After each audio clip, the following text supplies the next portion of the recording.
2 hours at a party feels like 20 minutes. 20 minutes in a waiting room feels like 2 hours. Same amount of time on the clock, completely different amount of time in your head. So what's going on? Why does your brain seem to have its own private stopwatch that speeds up and slows down whenever it feels like it? Here's the strange part. This happens to everyone, in every culture, at every age. Your phone measures time perfectly, the same every second. But your brain doesn't have a real clock inside it. It has to build your sense of time out of raw materials, your attention, your emotions, and your memories. And depending on which of those it uses, time can stretch like rubber or vanish in a blink. Scientists have been hunting for a clock in the brain for decades. The twist? There isn't one single spot.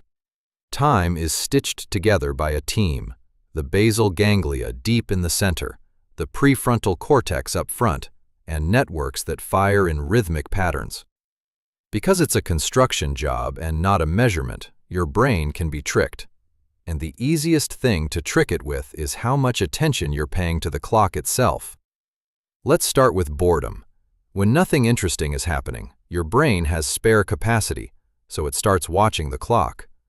And the more attention you give to time passing, the slower it feels.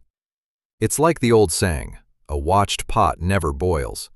Every glance at the clock, every "is it over yet?" tells your brain to record another tick. You're essentially collecting extra timestamps, and all that monitoring makes 10 minutes feel enormous.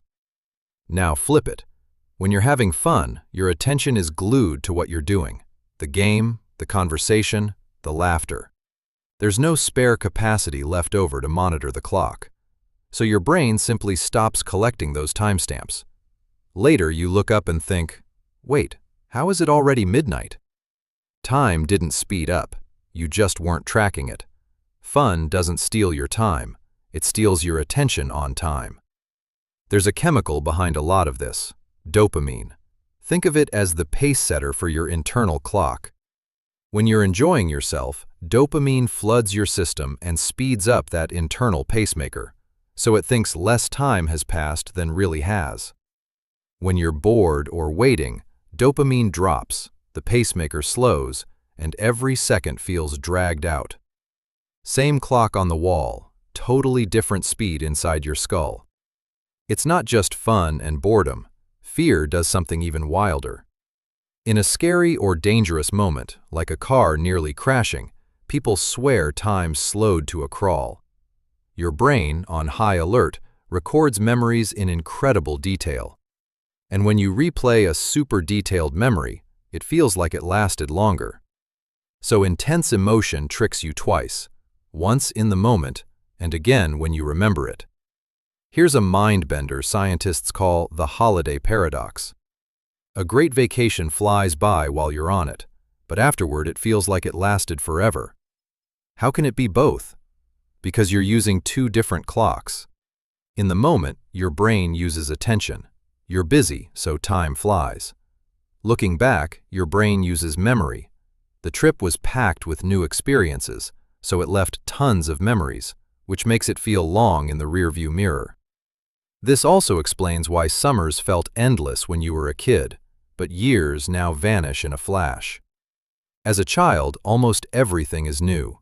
New places, new skills, new firsts. Novelty creates dense, rich memories, so time feels huge. As an adult, life gets routine. Same commute, same job, same weekends. Routine barely leaves a mark, so weeks blur together and a whole year can slip by feeling like nothing happened. There's a special state where time basically dissolves. Psychologists call it flow. It's when a task is challenging enough to grip you, but not so hard that you panic. Athletes, gamers, artists, coders all describe it. You look up and hours are gone. In flow, your brain dedicates nearly all its attention to the task, leaving zero left to track time. It's the ultimate version of time flies, and it's also where people report feeling happiest.